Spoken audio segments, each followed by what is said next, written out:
We have a special treat live for you tonight, directly from Naperville, Illinois. Charlie Kennedy. Oh, yeah! Oh, yeah! Hello, hi, hello. Good evening, ladies and gentlemen. How are we doing this evening? My name is Charlie Kennedy. I'm doing well myself. I actually just got off my parole. I don't want to get too far into it, but I'll just tell you it was a tough case. But we're in the clear now. I'm here, happy to be here tonight.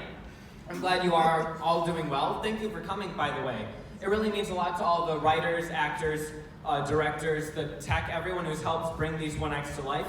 It wouldn't be done without you guys, so thank you for that. A special shout out to anyone in the audience who isn't a parent.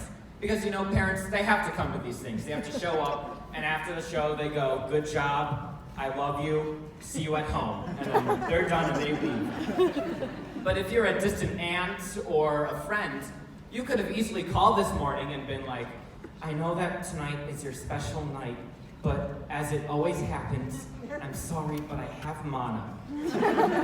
And we all understand how serious mono is, so we'd be okay with it and you'd enjoy the comfort of your own home. And that's how it would be good. So kudos to you for showing up this evening. I bet being kind was one of your New Year's resolutions. I know it should have been for me. It was not. I have more serious things to worry about.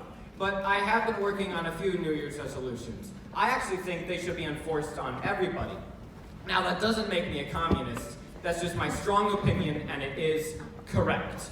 But one of the New Year's resolutions I've been working on is, how do I put it? I think we should stop celebrating the pointless holidays, because we already have so many good holidays. We have Thanksgiving, Easter, 4th of July, New Year's, Christmas, so many solid holidays. But what about the others? What about, I don't know, Valentine's Day? Here's a little tip. If you love somebody, tell them every single day. Show them how much you love them every day, to the point of it being where they either want you to marry them or die. That is how much you should show someone you love them. Don't wait for the one day of the year to go knocking on their door being like, hey, happy Valentine's Day. May I offer you a Hershey's Kiss or a real kiss? I could provide either of those to you in this instance. Because sometimes they'd open the door and then you're saying that, and then their dad walks in and it gets a little awkward. I've been there, I don't want you to be there, so just avoid Valentine's Day. But the other holidays that I think we should get rid of are the ones where we don't really know why we celebrate them. Like Groundhog Day. Let me ask you something. What makes the groundhog so qualified? It's not experience, because we're the ones who put him up to it. I guarantee you in like 30 years from now, you'll be turning on your floating TV to the Discovery Channel, and there will be reporters sitting outside the groundhog's house like, oh, I wonder what he's gonna decide this year. I think it might be 6 more weeks of winter. You know, it might be 85 degrees outside and people are passing out from heat stroke, but I have a suspicion. And unbeknownst to them, the groundhog is just waking up going, ooh, what a hibernation. I'm feeling great. I'm feeling better than ever. I think I'm just gonna step outside and, oh, the humans are back.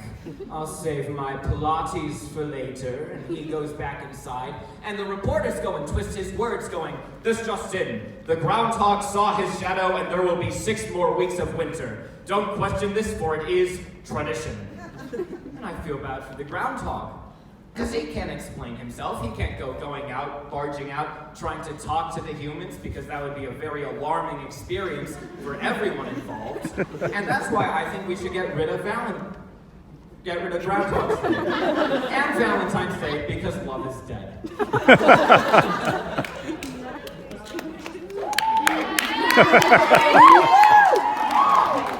I have been working on a few other resolutions, so don't worry. Another one is to stop taking so many risks. Now this sounds a little odd because usually people say, take more risks, be more adventurous. But I want to do the opposite. And this all really started when I was going into 8th grade and I broke my neck. Now, for those of you who don't know, I was at summer camp and I was on this inflatable on the water, and I thought that's a good idea, and it wasn't, and it ended poorly. And the camp felt bad about the experience, so they went, oh, we'll get him a gift. But we're just gonna look in the gift shop of things we already have. And they went, flashlights? No. Stuffed animals? Too sentimental. Oh, here we go. How about a really small water bottle that says life is good at camp? I think it would have been a little bit better if they reprinted it to say, your life was ruined at camp. I think that would have fit the mood a little better. But anyways, I broke my neck. I had surgery, but before I had the surgery, there was a 3-month span where I was in a neck brace. And that was difficult, because people would see me and they'd go, oh, this is just an excuse for him to get out of sports and gym. Which makes sense, but that's already what they said about my body size, and you can't have 2 excuses for one thing. That's unfair. But I was in this neck brace 24/7 for 3 months, which means when I was sleeping, I had to have it on. When I was showering, I had to have it on. When I was powerlifting, I still had to have it on. And it was very restraining. Like, I couldn't just look up and down and around. It was stiff as a board. So if I dropped my pencil, I had to be like Mick Jagger and pick that up just to finish my math homework. And that's just a very difficult thing to do.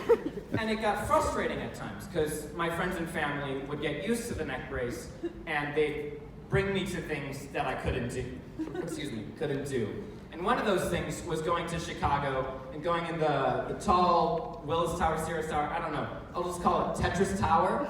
So we went up to the top of Tetris Tower because it looks like Tetris, and there's the big glass box. And when you go in the box, you can look out at Chicago, and it's a really great view, but you look out and you can look down at the street. And I didn't realize till I got up there that I can't just look down. So I had to get in what I call attack position. So I took like 3 minutes in public, everyone fully watching, just getting on the ground and plopping forward. And I took a picture because tourism. And I was there and I went, oh, this is a street. And in that moment, I realized this is the same view you could get looking out of any other building in Chicago, except it's a little higher from the ground, so everything's a little bit smaller. And that's a really disappointing way to look at life. It's just everything's a little more boring and disappointing. And I had that thought as I was leaving Tetris Tower, but I completely forgot that when I went, oh, another building. And I wanted to know what the top of that building looks like, because I was excited. And everything is exciting when you're stupid. So I went, I can't just stare up at it, because I'm in a neck brace. So I went, hey mom, come over here. And my mom, what she did, she put her hands on my shoulders and leaned me all the way back.